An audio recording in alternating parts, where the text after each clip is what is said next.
Welcome tonight, ladies and gentlemen. Thanks for coming. As Chris introduced, my name is Eric Rand. I'm the Educational Technology Director for the district. Here to talk a little bit about internet safety tonight. And if you read the email I sent out, normally I always ask the kids to be here too, and I was very specific on this one. I don't want the kids here. It's going to be candid and kind of blunt. If you leave feeling a little uncomfortable, that's a good thing, because you should. And I will be the first one to tell you, I do not have all the answers for you. And we did this a couple weeks ago at Hales Corners, and I got asked some very pointed questions. If I don't know, I'm going to tell you, I don't know. And there was a couple, I'm just like, wow, you know, I can't tell you that. I just don't have that answer for you. So I will share with you a little bit of what I do know, and we'll roll into a little bit about this thing called iSafe.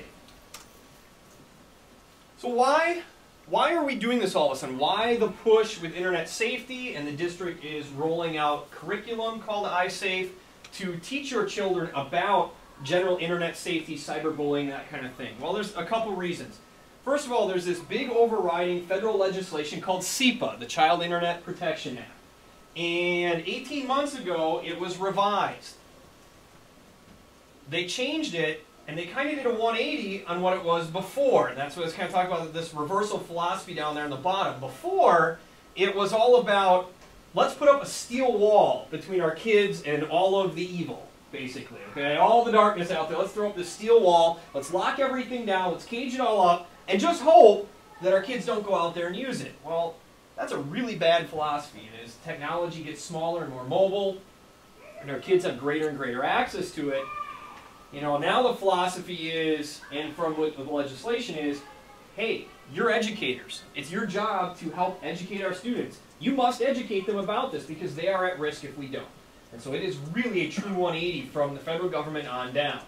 Now, they can't mandate anything to us. Only the states can. The federal government really can't arm twist the districts at all. But what they do is they tie everything to money. And so they said, if you don't do this, we're going to drop your E-rate funding, which for us is about $23,000 a year. We'd kind of like to keep that too. But be all end all, big and bold up there, it's the right thing to do. We need to start training our kids. The internet is such a powerful tool. It has so many great things we can do with it. But we all know there's a lot of pitfalls along the way. So the iSafe curriculum, what the federal government said was, hey, school districts around the country, you got a couple of different ways you can handle this. One, you can go out on your own and create it from scratch, but then we're probably going to send an auditor knocking on your door. And we're going to give you a little microscope and we're going to examine and make sure you're doing it just right. Or you can go out and use one of our 3 pre-approved ones. And this was one of those 3 that we chose. We thought it fit Whitnall best. Couple of reasons. First of all, it's real simple for the teachers to master. So even if we have a teacher that's a little technophobic, a little scared of technology, it's not a problem. The lessons are kept very, very simple for them to do. The topics are definitely age appropriate, and you'll see that here in a little bit. I'm going to show you a couple samples. And so if you think down on the low end, the kindergarten, the first grade, it's very cartoony. It's addressed to them in characters and representations that they will understand. And certainly by the time you get to high school, it's pretty darn scary. And it's intended to intimidate the freshmen and sophomores a little bit and say, look at what has happened to some of your peers. Okay? Obviously approved by the FCC and the federal government and all that kind of stuff. This also has a school-to-home connection. And so there are activities in grades K through 5 where, you know, your teachers, your homeroom teachers of your kids are going to ask your help, and they're going to send some stuff home, or they're going to send you the links and everything else. And I've also made it available already to you online. That's going to be the bad side later on tonight, as the server crashed about 2 hours ago. Yeah, gotta love technology. When you need it the most, it will always fail you. And so one of the things I intended to do is show you how to get to the online stuff. It's available for you as parents of the Whitnall School District. It's free, it's out there, and it's separated by grade level. So if you have a second grader sitting in this building, you'll be able to get to it. I'll email everybody when it's back up and running. It crashed real bad. We tried to get it back up. So a couple of examples of what this looks like. Here's one, grade 1. Hey, hi. What's wrong? Nothing. Are you sure? Well, someone called me dumb. Oh, my. When I was online. What should I do? There's a mean guy out there out in cyberspace.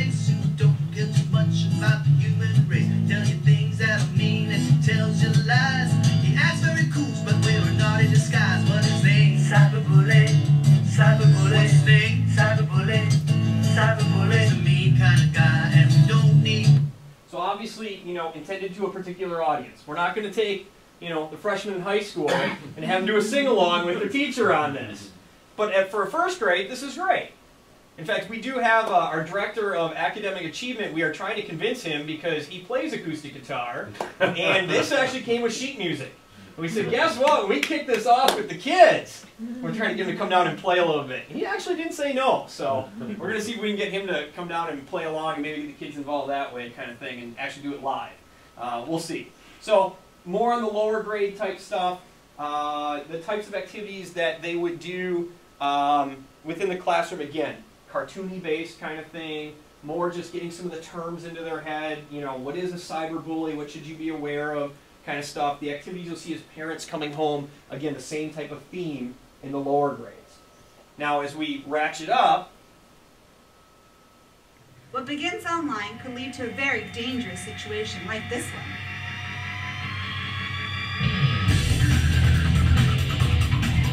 Our digital correspondents are standing by to help make sure something like this never happens to you. And we'll take the Cyber Relationships Challenge. The answers and much more on this edition of iDrive TV.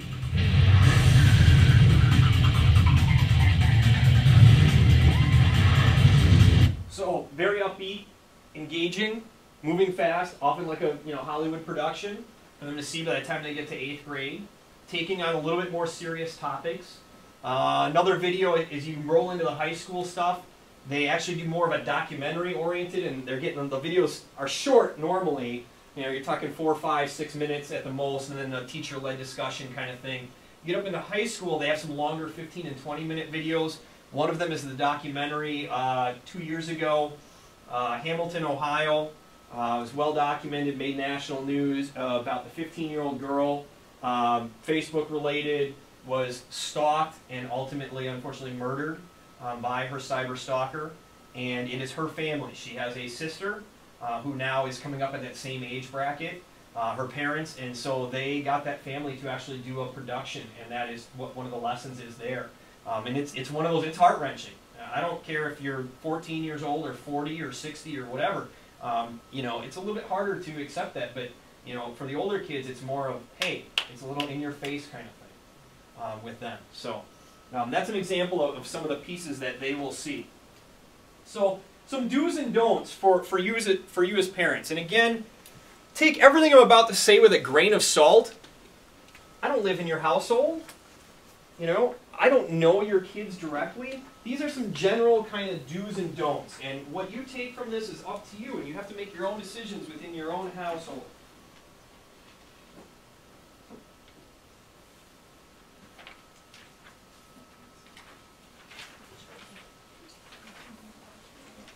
So what is this you're seeing? Internet safety tips from a tech educator. Well, the tech educator is me, and I spent a bunch of years in the classroom educating about technology, doing this same kind of stuff, digital citizenship, internet safety, that kind of stuff.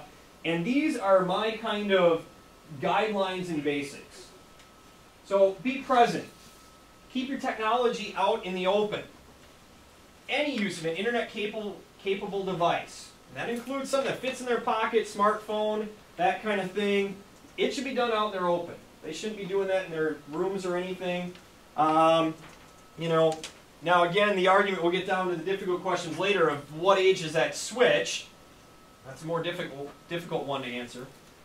Secure it. Spend the extra time. Find those privacy settings.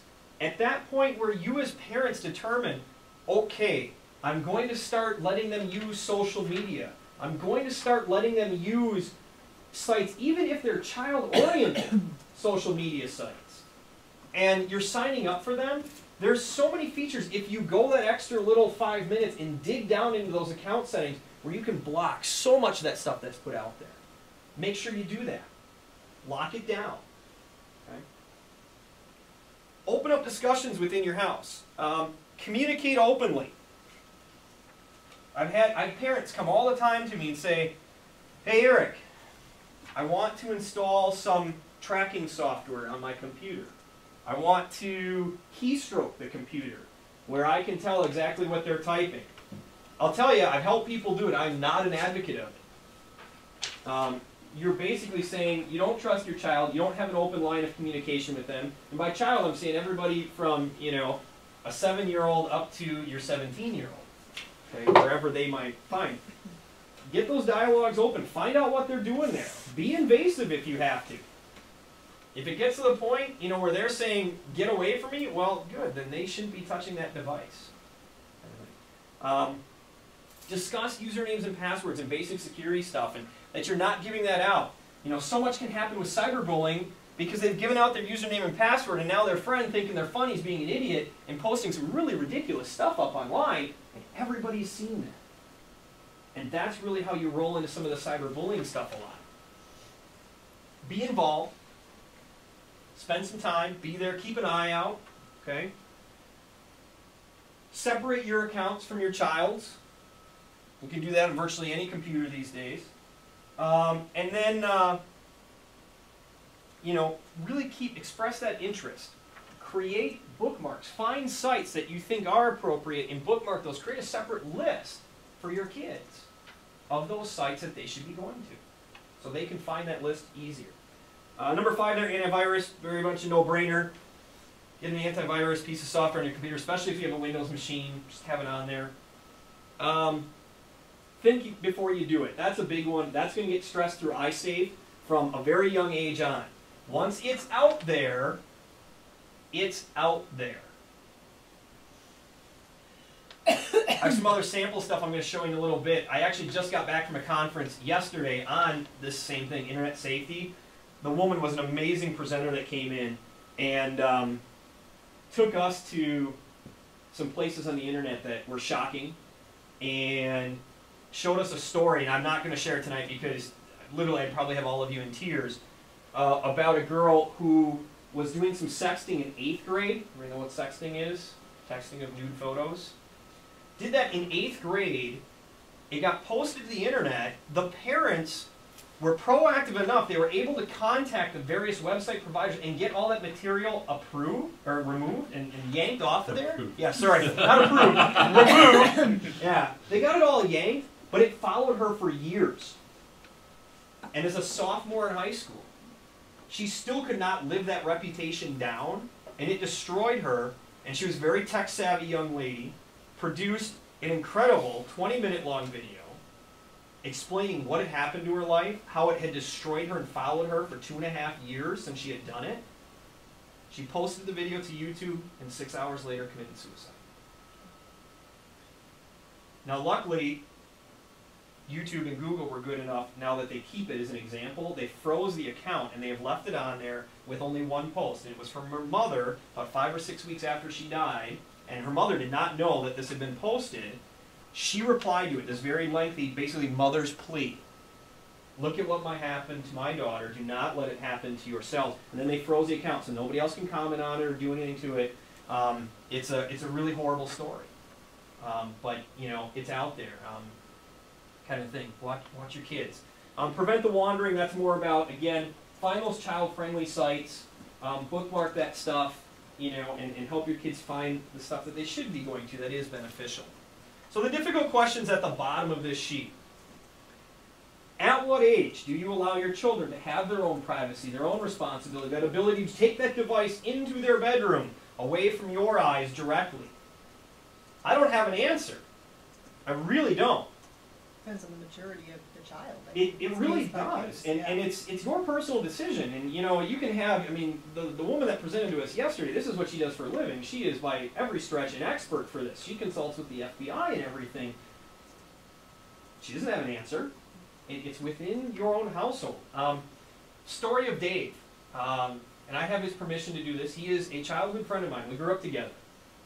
About well, 2 months ago, they bought a new house, him and his wife. They have 3 kids. And a couple weeks ago, it's just very recent, we were moving them into their new house. And he had bought a new computer, so he said, hey, Eric, can you do me a favor? Hook up the old one in his oldest daughter's room. Down in the basement, away from mom and dad. She's 11. And he asked me to hook it up in her room. I had no problem. I'm hooking it up. I'm loading up some educational games he had for her. I think this is great, okay? And he says, hey, any chance you do me a favor and string an internet line, a hard line down so we can wire that computer? Because it's not wireless, it's not a laptop. And I looked at him and I said, no. Now, this is a very intelligent man, very intelligent wife. I have a lot of respect for both, and they're the great all-American family. And I absolutely refuse, and he's never seen me like this, and I got really adamant about it. And I called his wife down, I said, I am not hooking this computer up to this internet in this location here. And they had no clue. And they're great parents. He said, well, we live in this small town, Shawano, Wisconsin, up in central Wisconsin. It's really a safe place. I'm like, yeah, that gives her global reach. And it also gives all the predators global reach to your little town of Shawano, Wisconsin. And in the end, I said, how about we move this to the kids' rec room, where you and your wife are a lot, but let's not hook it up to the internet yet. Because you have a nice brand new laptop, and I've helped his oldest daughter with her homework. I said, where's it been that we've done that? We do it up in your kitchen, on your wife's laptop, and everybody's around. That's a great place to give your daughter internet access. And that's what we went to. But, I mean, these are people, again, I have a lot of respect for them. You know, raising the kids the way they do, great values and everything. And they were just going to pipe the internet right into their 11-year-old daughter's room without thinking, because to them, there's no risk. Because they aren't exposed to a lot of this. Okay? So, age, I don't know, you guys. It's really up to you. Should you install hidden monitoring or keystroking software on your child's device? They make tons of it, from stuff that costs you $5 and isn't very good, all the way up through very sophisticated stuff that costs a couple $100. It will monitor the computer. You can put in keywords like the naughty list of 50, we generally call it, kind of thing.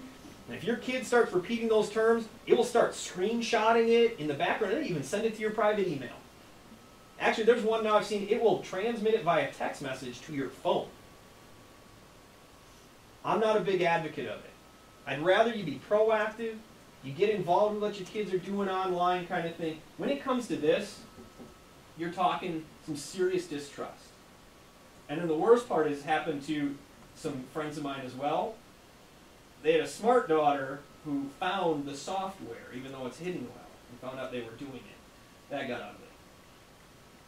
At what age should Facebook or Twitter be allowed? And those are the real wide open social networking ones. Whew. That's another tough one. Facebook says 13 or older.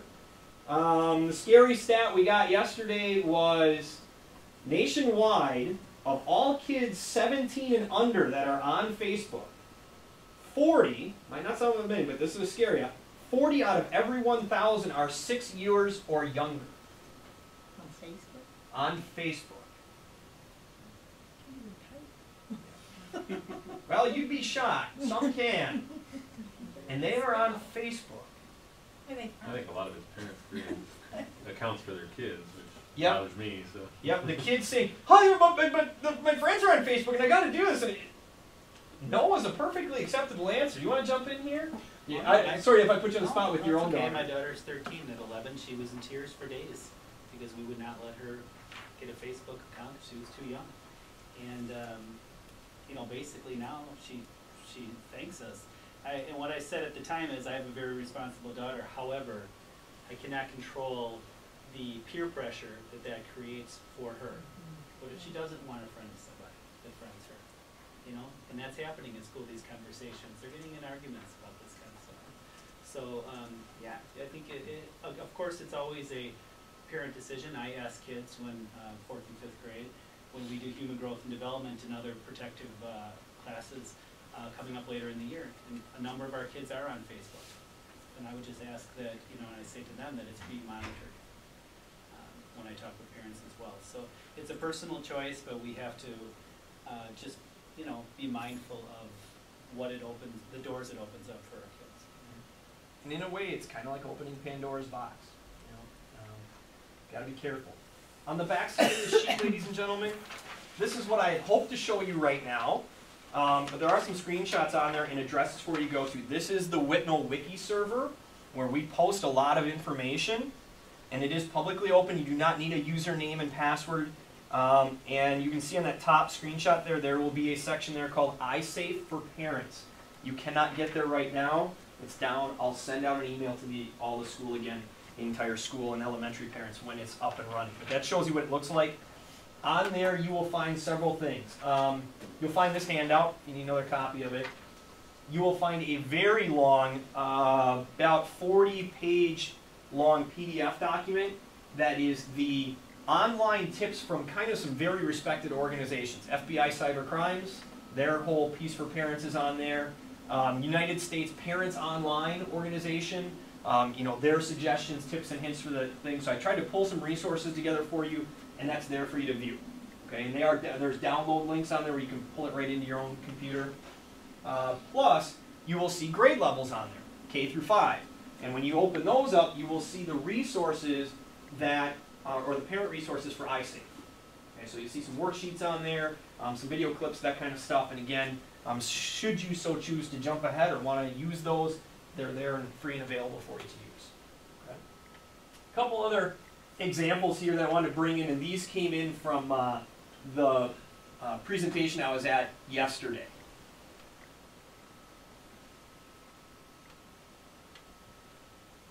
Hopefully these will be a little... Hey, Sarah. Oh my gosh, she's so cute. They're doing my next portrait. Love the new tattoo, Sarah. Dude, that's Sarah. Sarah in the pink shirt. That's the girl I was telling you about. Theater 2 underlined. Hey, Sarah. What color underwear today? Hey, Sarah. So when you want to post something new? Anything you post online, anyone can see. So think before you post.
That was produced by students, by the way.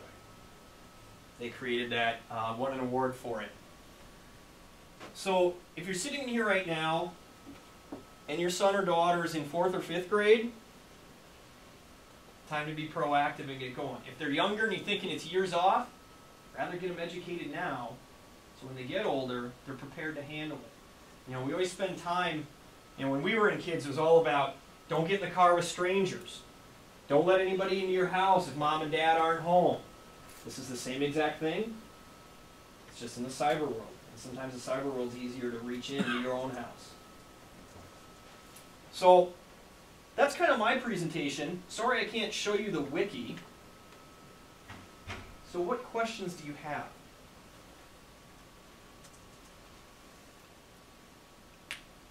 Where can you find a great resource for parental controls? To find, I mean, what you can do with services, or are you talking like the monitoring software? No, not monitoring software, but just what things can we do with built-in software, let's say for you know, the Mac platform, and sort of what are some of the things that that we can control as far as where they can go on the web? There is, I did not put this one out there. The FBI puts out another piece about limiting and restricting controls on computers, devices, and then they have one for the big popular websites too.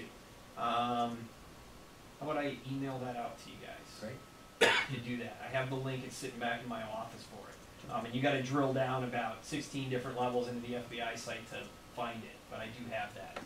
Let me jot that one down. We got a pen on by chance? I don't have one handy, thank you. Just jot on my sheet so I can get that tomorrow. You want a sign-in sheet? Or just, are you just going to put it on the... I'm just going to write it on the sheet, take it with me, and then tomorrow when I'm back in my office. That was actually part of what we talked about yesterday. The exact same question you had, and that woman, like I said, was really good. She was right on top of it, had it bookmarked and showed us there, and it was There's kind of a pickier area that you want to go to. You know, I want to know how I can use control panels on my computer to set some restrictions. I want to know how I can restrict settings on a Facebook account, kind of thing, and it walk you through that. Great. What was the name of that first video? The first YouTube video you just showed?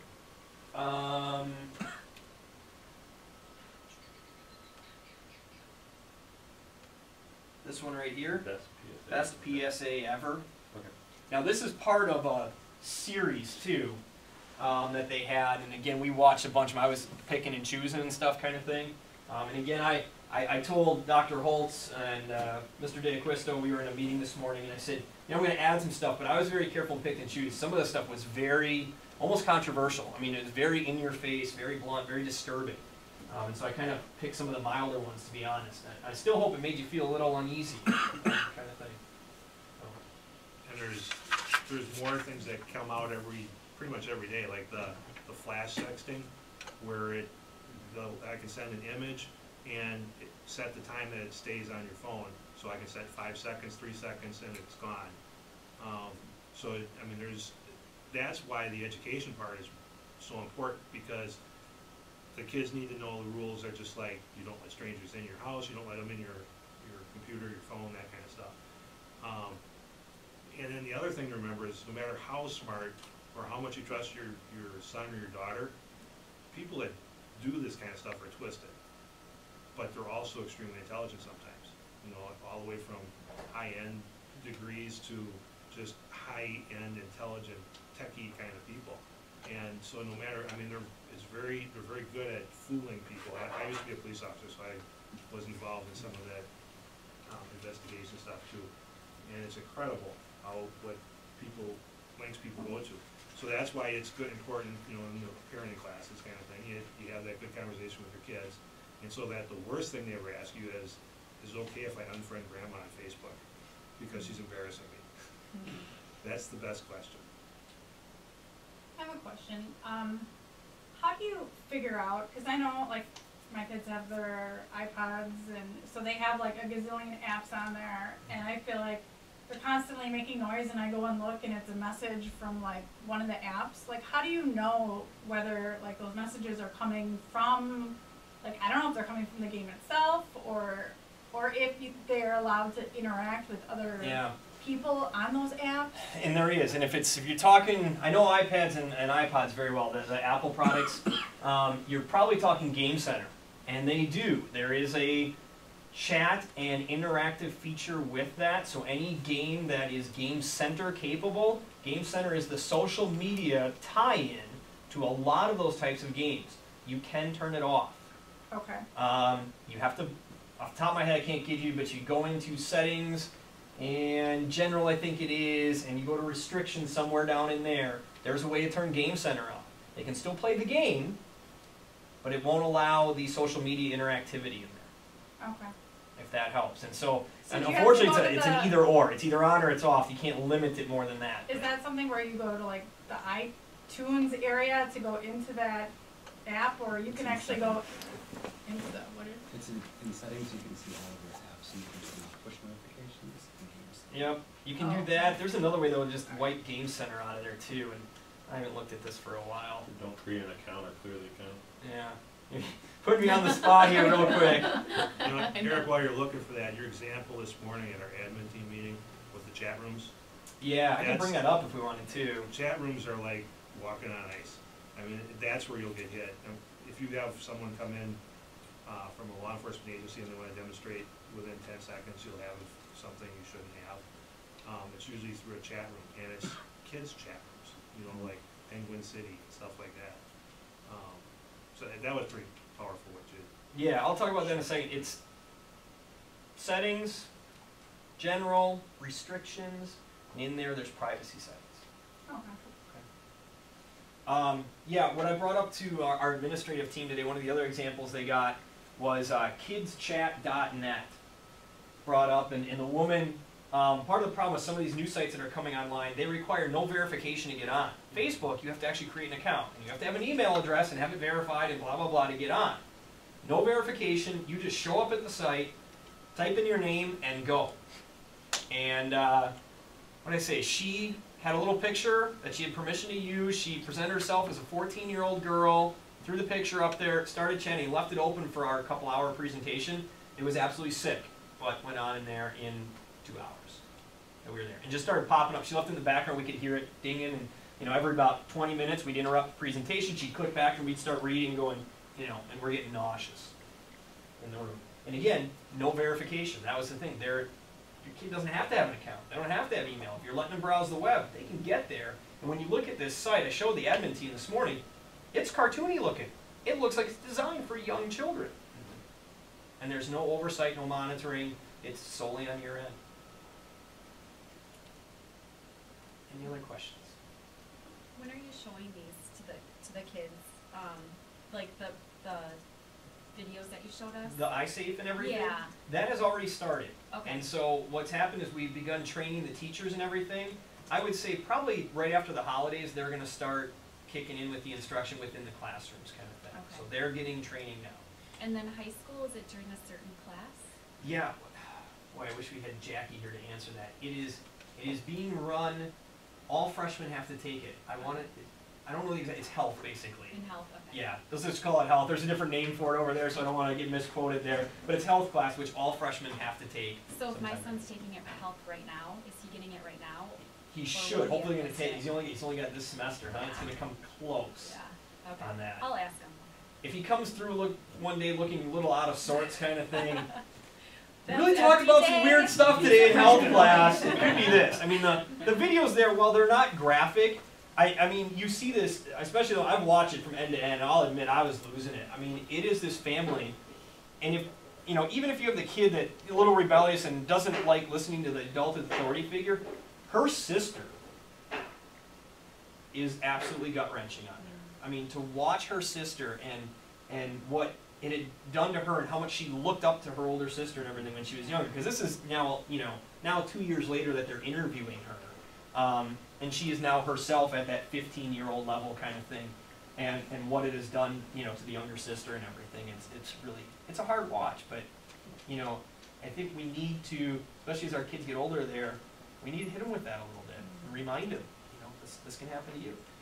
Our teachers at Edgerton were trained right before Thanksgiving break.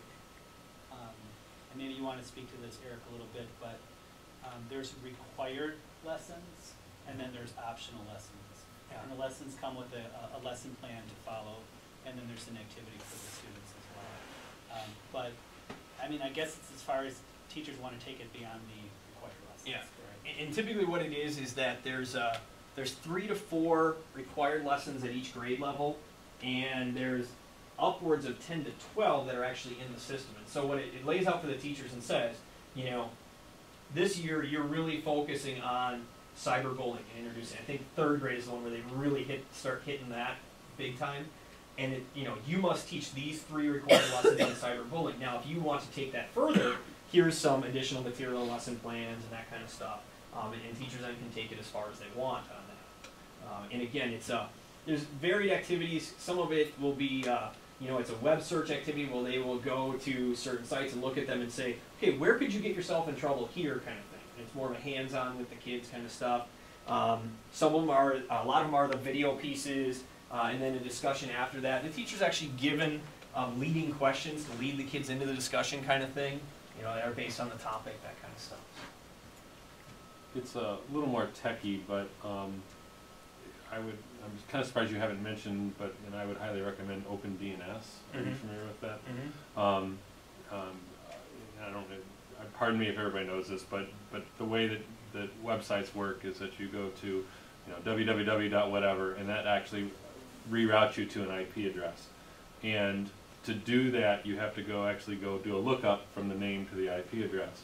And you can, on your home router, set up to not use your default routing service, which comes with Roadrunner or whoever you have providing your internet service, and plug in opendns.com. Not you have to go to their site and set it up, but plug in their DNS entries, and it prevents you from even being able to get to sites that you decide what you want or not. You say, I don't want social media, I don't want dating sites, I don't want chat rooms, I don't want whatever, and you can limit, you can have specific sites that you filter out or whatever, and he's talked about filtering in general, but I just really like OpenDNS. I've had it on for 5 years already, and it's just really easy. I'm not, in fact, I've probably gotten a little bit too lackadaisical because I rely on it, but I'll go to stuff and I click on something like, oh, it's blocked. Okay, well, all right, but it's free, and it's easy to, it's somewhat easy to set up, but they've got instructions on how to do it. Yeah. It's basically saying, if you have a wireless router like the one up here, that any traffic coming to that is going to get routed through this service, and they are limiting then, through that you can limit where that will allow you to go, kind of thing. Real quick. So devices. You have a passcode to get in, but the kids know the passcode. So for the parental controls, are you able to set up a separate passcode, because eventually they get smart enough that they know to go in the settings and change that? The only problem is with devices like this stuff, because they weren't intended for multiple users kind of thing. The problem is that you then yourself, if it's a shared device, you would have to go back into the restrictions, enter your PIN number to get back in there. And so let's say you could just turn the internet off, but now you're going to have to go back in and enter that PIN number and the restrictions to turn it back on temporarily where you're using it, and then go back in and disable it again. So some of the restriction stuff is cumbersome on the portable devices. But for the computer, if you set up a different account, like for your children, the settings will stay and yours will be the same. Yeah, and basically the easiest way on most of those, what you do is you set up a separate one, and if you really don't want them using the internet at all, you disable the web browser in those settings on there. And then, so anytime they log in with their account, they won't find Internet Explorer or Chrome or Safari or whatever you're using. It's just vanished. It's gone. I have a separate account for my daughter. She's 6. And I notice that when she goes online and she logs in, I mean not online, but when she logs in, and then she logs out, when I try to get on the internet, all of a sudden I'm getting all these blocks. Shouldn't be a reason why, unless you have restrictions placed on your account too. It's only when she uses it. So now she's using mine. Yeah. So I'm not sure what to tell you on that, why that's happening. Unless you would be in it, I'm assuming you're not running what he's talking about is a hardware-based, really filtering system or something like that. I would doubt that you have that set up. So. Okay. Anybody else? All right. Thanks everybody for coming in. If you have any other questions about iSafe, our curriculum, anything about tech in the Whitnall School District in general, I'll hang around for a few minutes as I'm packing up, and come on up and ask questions and all that kind of stuff. But thanks for coming. Spread the word, please. Thank you.